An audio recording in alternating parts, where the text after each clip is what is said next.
What is up, everybody? Welcome back to another episode of the Collective Live.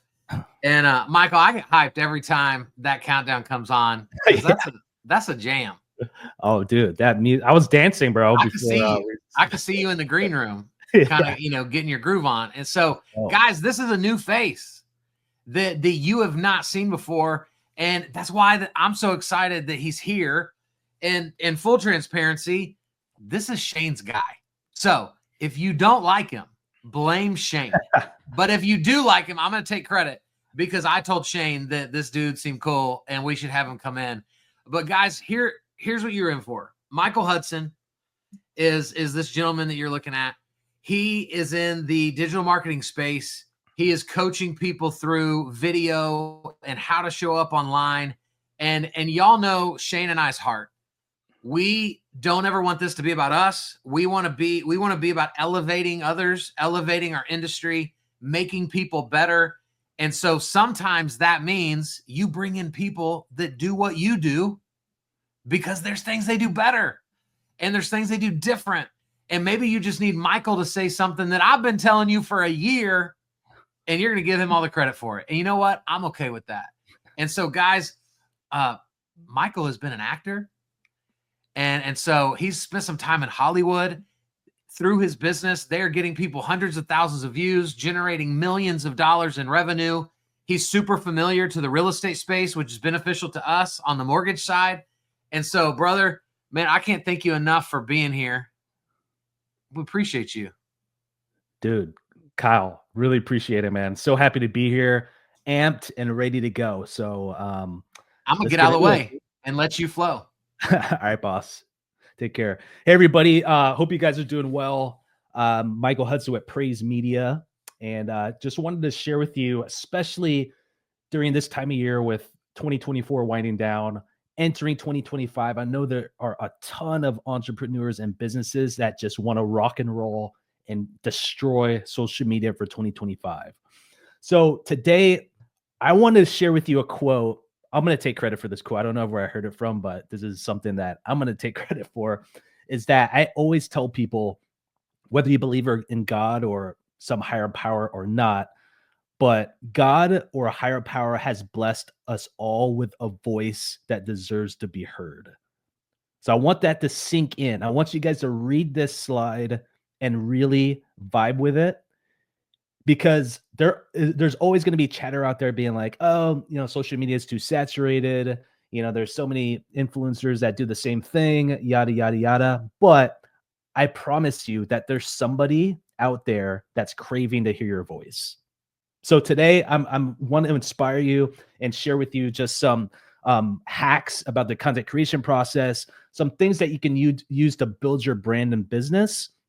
And at the same time, I'm hoping that I can give you some new knowledge that you can implement, whether you shoot content yourself or you work with a media team, or who knows, you may even hire us one of these days. So let's get into it. So just a little bit about myself before we get into it. I've been active in the social media space since 2017, went to the University of Washington. And as Kyle mentioned before, I was an actor in Hollywood. So I did stuff like General Hospital, did Grimm, the TV show, did a lot of stage plays and things like that. And it got to the point where I was like, it's not in the cards for me to be the next Denzel Washington. So I want to try and do something new. So I moved back to my hometown in Seattle, did a little bit in the real estate industry with commercial mortgages. And then that's where I first discovered social media and its power. And so I started a YouTube channel. I was focused on fitness at the time.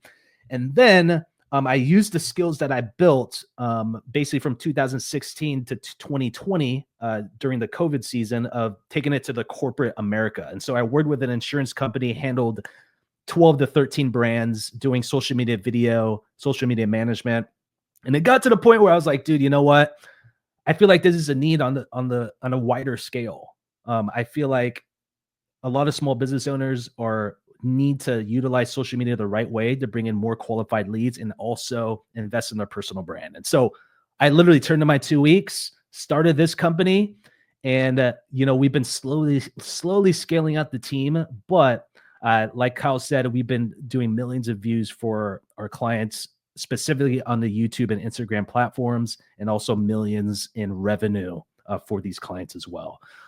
So, you know, one of the main reasons why people hire us is that they're going to save a lot of time. So whether you're doing content by yourself or not, you're spending like 40 to 50 hours a week handling everything by yourself, you know, coming up with ideas, scripting, editing it, which takes the most time, and then posting it. It just takes a lot of time. And so our main mission is to basically take that off your plate and give you the voice that you deserve for the marketplace. So with that said, why is video so important? So if you don't know already, it's going to help increase your personal brand. It's going to help you become more of an authority in your industry. And it's also going to help build stronger connections. So video is the most powerful platform to do that. Like if you think about your most favorite movie, that's on your list, right? Like mine's Top Gun. So I know like every scene, every line from that movie. And that's like in the 80s, right? And that's something that's always been in my subconscious. And that's how powerful video is. And, you know, there's a study done here that 82% of consumers are going to buy from someone or do business with someone that they know, like, and trust. So the point of video is basically helping them become sold before you even have to sell anything. And so with that said, another interesting stat is that YouTube has accounted for just under 10% of overall TV viewership in the United States. So that's basically killing like Netflix, Hulu, all the streaming services that are out there. I mean, YouTube is a huge platform, and I'm a huge proponent on posting on that platform, and we'll go more into details about that later. So basically, this is simplified content creation process. You had the ideation, so coming up with ideas. You have scripting and outlining, and then you also have the filming process, editing, and then posting. And so before you even start, I don't know like kind of the experience level in this group or whoever's watching this, but these are some really important questions you want to ask yourself before you even dive into content creation. So the biggest question is, who specifically am I talking to? So like, what are the pain points? What are the frustrations? What am I afraid of? What are their dreams and desires? And I'm telling you, this question, 95, 96% of content creations have zero clue who they're talking to.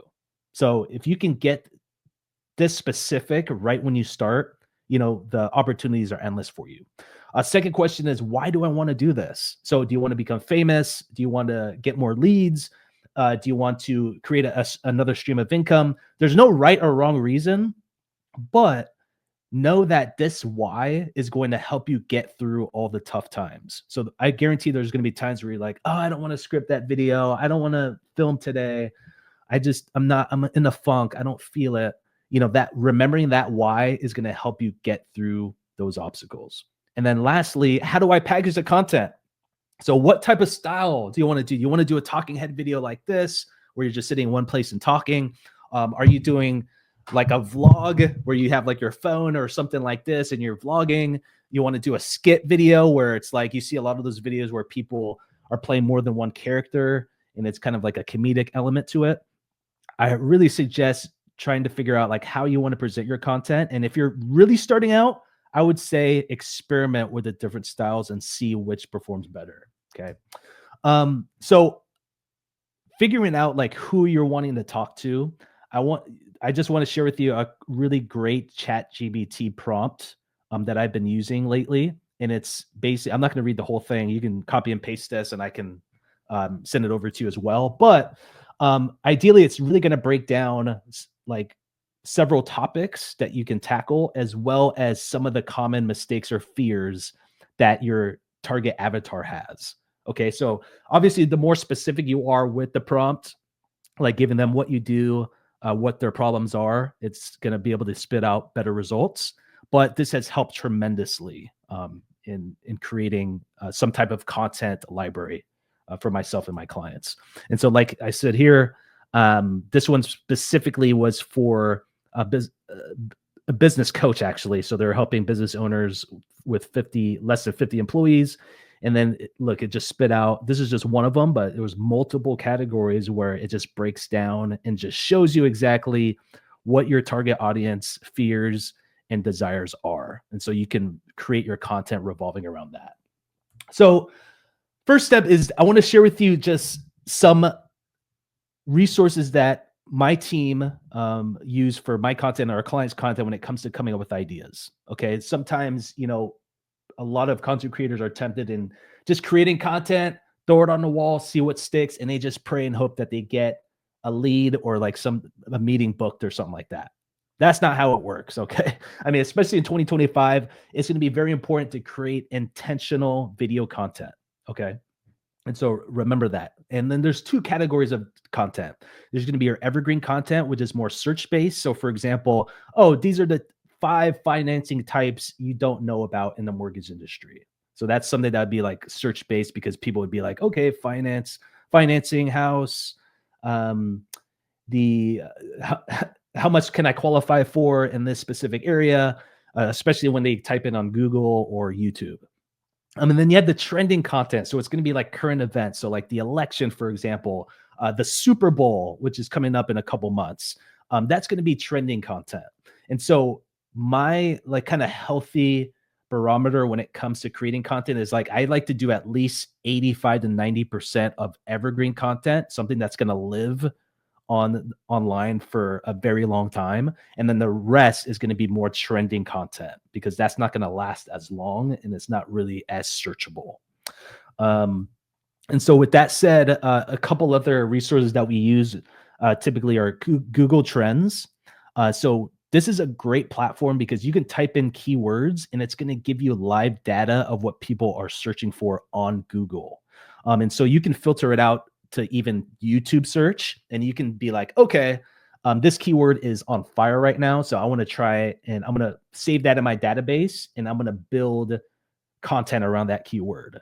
And so answer Socrates, I always say Socrates, but Socrates, it kind of works the same way as Google Trends, but it's on a wider scale. So a wider base on the internet. So it's just not limited to Google, but it's expansive throughout the entire internet.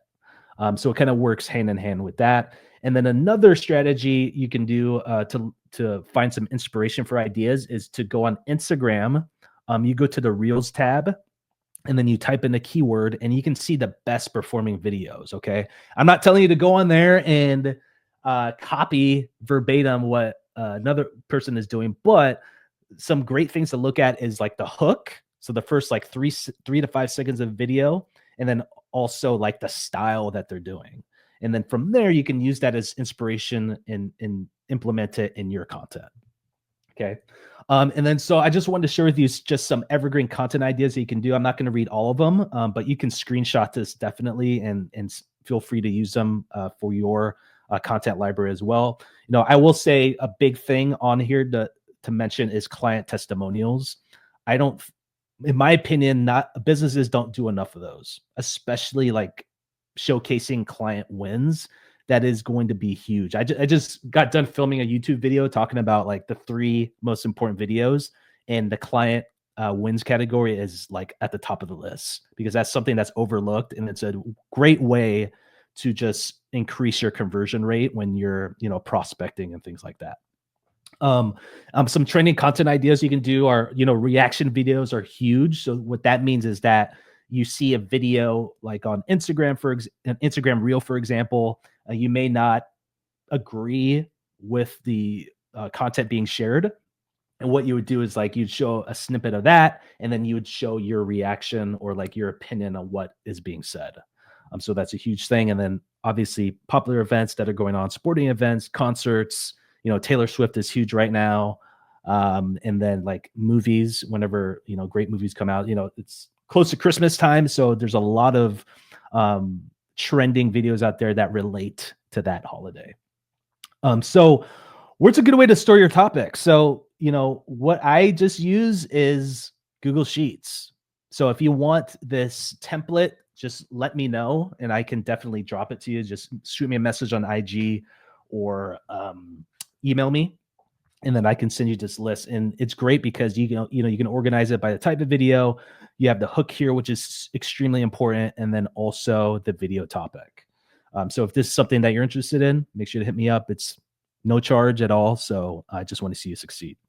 Scripting and outlining. So the very important thing when it comes to video content is three things. One is going to be the hook. So like I mentioned earlier, it's going to be anywhere between 3 to 5 seconds. And you want to provide a bold statement or action that's going to entice the viewer to stop scrolling. Because as you know, there's tons of videos out there, and you want to be able to capture someone's attention. So whether it be like a banner title showing what the video is about, grabbing an object and throwing it at the camera. I've done that many times. Something that's going to wake up somebody and be like, oh man, this video is amazing. It's worth my attention. I'm going to continue to watch it throughout. Okay.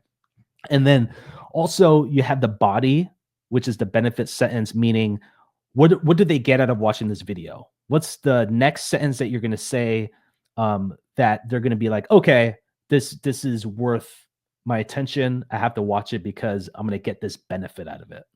And then lastly, the call to action. How do you want this piece of video content to be remembered? What do you want the follower or viewer to do next? Do you want them to follow you? Do you want them to binge watch your content? Do you want them to get a resource that you're selling or giving for free? You have to be very specific on the call to action, because the worst thing you want to do is that they just watch a video and just, okay, and scroll past it, right? So just be very clear in the call to action of what you want to do. I did have a sample here, but I don't know if I can play it here. But basically, this is one of our clients here, and the topic was how she made $340,000 on a flip, on a fix and flip property. And so what we did is that we have the banner title here, so that's a visual hook. What she did with her phone is that she showed her actual screenshot of her bank account that had the 342,000 on it, and it had an arrow pointing to it. And so she was like, I made 342,000 on my flip. So that's another visual hook.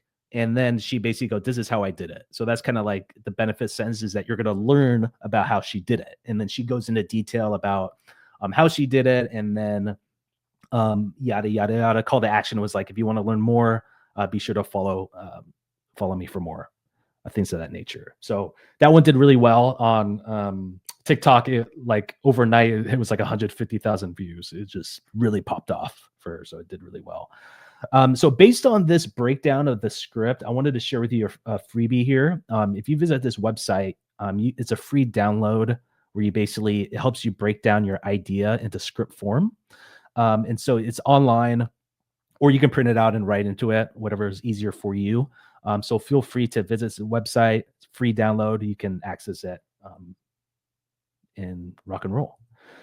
So filming and equipment. So, it's really, I think people overthink this a little too much about like, oh, dude, I need the fanciest, most expensive equipment. Not at all. Like when I first started content creation process, all I had was a phone.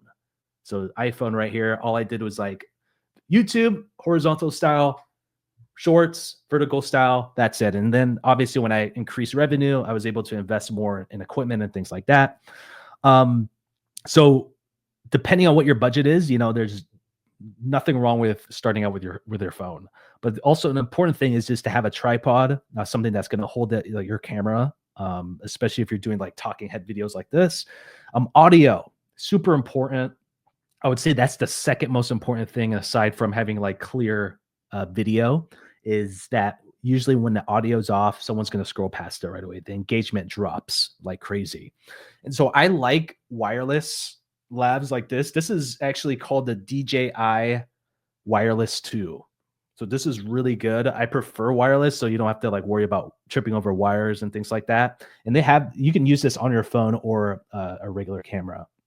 And then lastly, lighting. So you can use, like you can see behind me, these are like just your typical LED lights right here.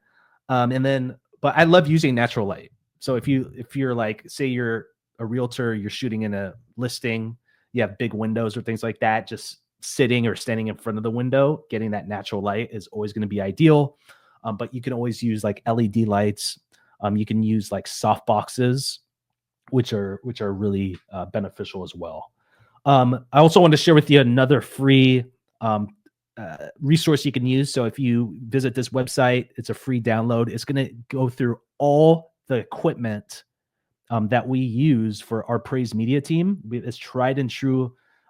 We've tested it all. So these are like our best suggestions to use for content creation. So feel free to access that. It's a live doc, so we're always updating it. So you can save that in your browser and go to it time to time. Some of the best camera settings that you can use, especially for your phone, is to make sure that you're at least filming in 30 frames per second.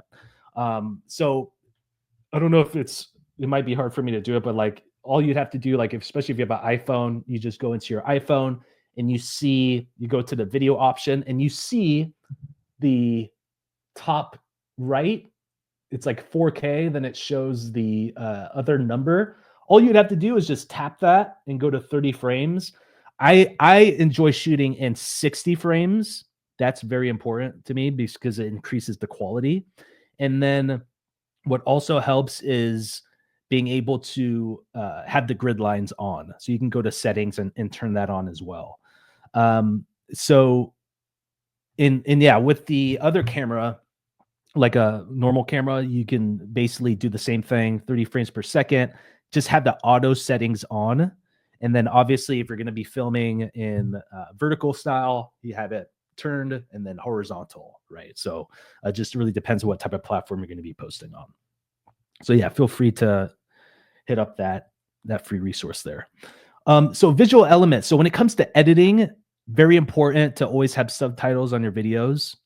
That's really just going to increase the engagement.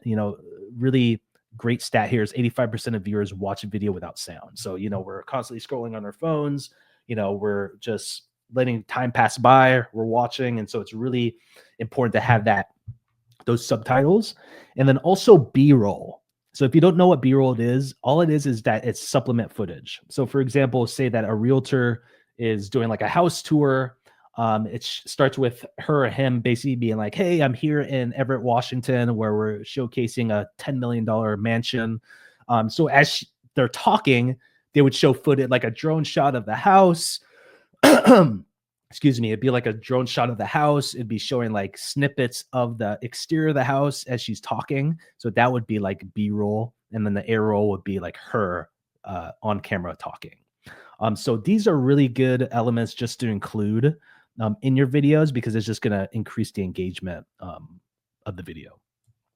So here's some editing software that I kind of broke down that I've used, as well as my team, that I feel are, we have the newbie, we have the learning, and then master sections. Okay. So with the easy ones, you have InShot, which is that pink square. I believe it's only on iPhone. It could be on Android too. You could double check on that, but very easy to use on your phone, especially if you're like on the go. Opus Clip is great. It's like an AI software where it chops up a bunch of shorts from long form content. So you can either upload the YouTube link or even like from Google Drive, copy and paste it in there, and they'll spit out shorts. And also it can provide captions and things like that as well. It is, with AI, it's still improving. It's not perfect. So I would definitely still quality check the videos just to make sure it makes sense. But, it shaves off a lot of time. And then also CapCut. I would say that if you're a newbie, that's the best editing software to use, because you can both use it on your phone and your computer, and it's just very user friendly. Medium I put CapCut in there too, because there's other things that are a little bit more like for the master level, but it's still very easy to use. And you have Submagic. I think it's submagic.io, where it's another software that you can basically just upload the raw footage, and then it just edits it for you, puts the captions and things like that. And then these are kind of like the big three right now in the industry. So you have Adobe Premiere, you have Final Cut Pro, and then DaVinci Resolve. Those are kind of like the big three. I use Final Cut Pro the most, and then the rest of my team, they use Adobe Premiere.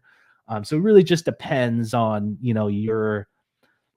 your style. And like, for me, I just find Final Cut easier to use. So just something to think about if you decide to film your own or edit your own content. So other general guidelines to do is like, you just want to make sure you cut out all the fluff, right? Cut out all the fluff, the dead spaces, the so's, the ums, the ahs. You want to keep it as tight and concise as possible. And the reason being is that you just don't want to give someone a reason to scroll past your video. You want to keep it just very tight, very engaging, and just always have the mindset that someone is going to be in a rush. And then also that, I don't want to say that they're dumb, but that they just want the message to be as simple as possible. So those are like the two things to keep in mind when you film your content, that someone's in a rush and they want the message to be as clear, concise, and simple as possible. And then also what I've noticed a lot is like with videos, the background music can be a little too loud. So you definitely don't want it to be like too overbearing where you can't hear the person talking. So if you do use background music, keep in mind of the levels that you use. Some other tips is that, like I said, you just want hard hitting info. If you do, I'm not a huge fan of trending music, simply because there's been times where like there's been like copyrights, and what happens is that when that happens, the music company removes the song, whether from TikTok, Instagram, Facebook Reels, and then it totally mutes your video. So you're basically going to be like talking. I mean, granted, the captions are still there, but they won't be able to hear any sound from your voice. So that's why I just kind of just use stock music for the most part. But that has, really the trending music doesn't really have any bearing on like if a video is going to do really well or not. Okay. And remember, you're always going to have 3 seconds. People's attention spans are getting really short, and it's really, really important to just focus and be obsessed with that first 3 to 5 seconds, the hook of the video, because you want to make sure that they're going to watch until the end of the video. So posting, I just want to share with you some myths that are often shared in the social media, or I guess we can say digital marketing industry. So the first one is that I need to put a lot of hashtags, man. Well, based on my experience, it doesn't really matter. But if you do use hashtags, use a maximum of 5, because what happens is that you see posts out there that use like 20 hashtags, 30 hashtags. It just ends up spamming the feed, right? So the algorithm is basically gonna be like, oh, this is spam, because they're putting just so much like useless data on the content. I do get that with hashtags, it's easy. Sometimes it's easy to discover for discoverability and things like that. But what the algorithm is leaning towards now, especially on Instagram, is the location, the geo tags. So tagging exactly where you are, whether it be a city or like say you're showcasing a business and tagging that business. That's really going to amp your discoverability, because that's going to expose you to more posts that geotag that, and then also the collaborations and things of that nature. The second myth is I need to post it at an optimized time. So again, doesn't matter. I mean, if you have a routine of posting, like for me, usually for my content, I post anywhere between 9:30 to 10:30 a.m. every day. So that's just my style. It doesn't matter. Like, I'm not going to be like, oh, dude, my life is over if I don't post at that time. I'll just post it later or earlier. So great content is always going to be seen no matter what time you post. Okay, so if you put the time in of getting a really great hook, a great body, and a strong call to action, I guarantee it's going to be discovered no matter when you post. And third is just, I could just post once a week and I'll grow. So to get great growth, you need to post consistently and as much as you can. So I'm always going to suggest posting every day. And I know it might be like, oh, dude, that's a lot. It is a lot. But you have to realize that every video you post is like planting a seed, right? And then these seeds, as you continue to plant them on a consistent basis, are one day going to sprout, and those are going to be opportunities. So those are going to be warm leads, referral partnerships, a speaking gig, a podcast. The list goes on and on. So really, I understand, you probably want to take baby steps. Maybe you start with once a week, then you increase it to twice a week, so on and so forth. But know that not everybody, especially on Instagram, is going to see your video. They said something like only like 10 to 15% of your followers see your videos.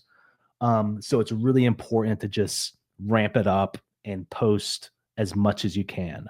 And so I would suggest every single day. Just some other guidelines. So do's, the biggest thing that a lot of business owners don't do is respond to comments and respond to DMs.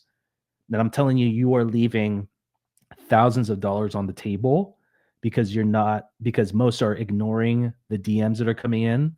So you need to constantly check your requested folder on Instagram, check your email, because for YouTube, people clicking into your links, sending you an email. And what's helped me is that whenever I get a new follower, especially on Instagram, I'm always either sending him a message or sending a video, like a quick video, be like, hey, Bob, thanks so much for your follow. Really do appreciate it. Let me know if you have any questions and I'll be sure to answer them to the best of my ability. Thanks, man. Boom, send. And you'll be surprised how shocked and impressed they are when you send a video. So that's a little pro tip you can use for your Instagram DMs. And then, but written's good too. And just kind of thank them. And that's what's really going to help you stand out from others that are, in your industry, is that you're craving that personal connection. And in turn, they're going to do the same thing. Also leaving thoughtful comments. So either spending 15, 20 minutes commenting on other profiles. So not just putting emojis, but just be really watching the content and being like, hey man, that point about X is really great. That's really going to help just increase your what's that word I'm looking for? I don't want to say time on the platform, but it makes the algorithm happy when you're on the platform engaging with it. I'll just put it that way. And then also utilizing other features. So for example, on Instagram, the stories, the polls going live, and then on YouTube, the community tab, which basically you can post pictures and polls as well. So just utilizing everything on the platforms is going to make the algorithm happy for your content. And then the don'ts. Don't ignore the DMs, guys. Don't ignore the good comments. And most of all, don't complain. Okay. So I know it's natural that we compare ourselves to other content creators, but you have to realize that, one, they've been in the game for years, and two, they're probably posting a lot more than you are. So I'm guilty of it too. There's times where I'm like, dude, I should be getting better results from this, but I have to remind myself and be like, hey, this person has probably been doing it way longer than I have. So the important thing is to just build up that consistent muscle and to just show up and get better with every video that you shoot. Okay, so I'm almost done here. Wanted to share with you just a suggested filming plan. Okay, so again, like I mentioned earlier, we love using YouTube and Instagram because when it comes to converting for business, especially services, these platforms just do wonders because it's just easy to communicate with a follower. And then with YouTube, it's just that long-term effect that it has on someone. Okay, so looking into each section, YouTube, 4 long-form videos per month, that's about 1 a week, 3 to 4 shorts of videos, responding to comments and then commenting. And then Instagram, very similar, 3 to 4 reels a week. And you can repurpose. That's something that, we do a lot is we optimize it for Instagram, but we'll also repurpose it for YouTube shorts as well.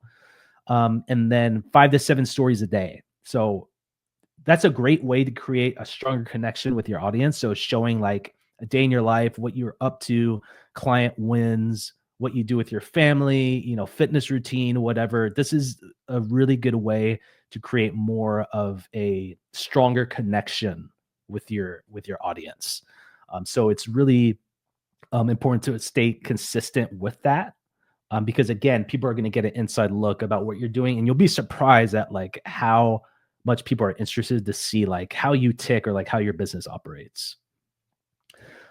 So like I said in the very beginning of this presentation, everybody in this room, everybody that's watching this video, God has blessed us all with a voice that deserves to be heard.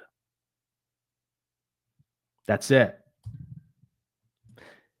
Bro, Kyle. So good, man. Thanks, bro. Thank you for imparting your wisdom. And man, I have a question for you. Sure. Well, shoot, I have a ton, and we could be here all day. But my first question is, you didn't talk about AI in your presentation, but I can only imagine that you're using it every day in some capacity. Exactly. So like what does AI look like for you in like a day-to-day basis for what you do? Yeah, great question, man. So I use AI mainly for brainstorming and outlining video content. Okay. So that ChatGPT prompt I shared Yeah, earlier. you did mention that, so I was wrong. You did talk about it a little bit. No, you're good, man. But that's just, I use that like to basically just help with brainstorming. So there's other prompts that my team and I use to really like specifically like help us come up with really good topics that are both trending and evergreen content that I can share with you. But ChatGPT, and then also the Opus clip that I mentioned, that's an AI software for editing. So what's great about that is that if you have long form content, you can upload it into the platform and then it'll spit out shorts for you. So those are how we leverage. So I want to also ask about, because as a video creator myself, and I just saw, I'm embarrassed to say this out loud, but I just Friday, a buddy sent me a video on LinkedIn, and I was a little pulled, like I wasn't quite ready because it was a LinkedIn video, and LinkedIn is so 10 years behind everything else. Yeah. Bro, I watched this video and I went, dude, that video was great. I agree with everything the guy said. And my buddy said, that was an AI video, the whole thing. Wow. And it was the first AI video I've ever seen that I couldn't immediately notice. That's crazy. And so my question is, like, you do this every day. I just create a ton of content. You're actually in it every day for other people. Yeah. So because this is all evolving so fast, like, what are you preparing for? What are you thinking about as AI gets better and better, pretending to be us? Yeah. What's the message you continue to preach to like people to be real on there? Yeah, that's another great question. I think the important thing is just to always keep in mind of that human touch, right? Like I think especially now, creativity is something that AI doesn't necessarily have yet. Yeah. I mean, I don't know if it's gonna be like next year or 10 years from now. And so I think what's gonna like separate you from other creators is just leveraging that creative soul that you have. Because I really believe all of us have that blessing inside of us.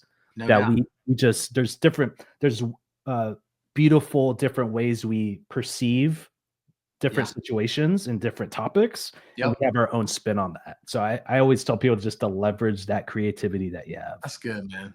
Yeah. Guys, don't be a dummy. Get connected to this man. Go follow him on social like I've already done. Yeah. And go be better. Right? This is why we bring guys like Michael on this platform, is because we want you to grow. And you know what I love about social as we wrap this up is, guys, you never know the piece of content that's going to pop. And I don't mean pop for the sake of viewership. I mean pop for the sake of influence. Because I was in a coaching program, Michael, years ago, where our coach said, would you rather have a database of 20,000 or a database of 1? And of course, everybody was like, oh, duh, 20,000. And the coach said, but what if that 1 was Oprah? And now we're all scrambling going, oh, I'd rather have the 1, right? Yeah. And so what was the whole point of that exercise? The point, guys, was every piece of content, it only takes one person to be influenced the right way for that to then ripple effect and create impact for your business. Exactly. And so get over the videos that don't get the views you want. Get over the posts that don't have any comments, because the power of social is I could go find one of Michael's videos from 2 years ago And it could be a comment on that video that begins that relationship. Exactly. And so keep going. Keep going. Let's go, baby. Michael, appreciate you, brother. Thank you for being on. We got to get you back if you're willing. Yeah, let's do it. And somehow, some way, we're going to get these people committed to video in 2025. Let's do it, baby. Let's roll. Bye, guys. Take care, guys.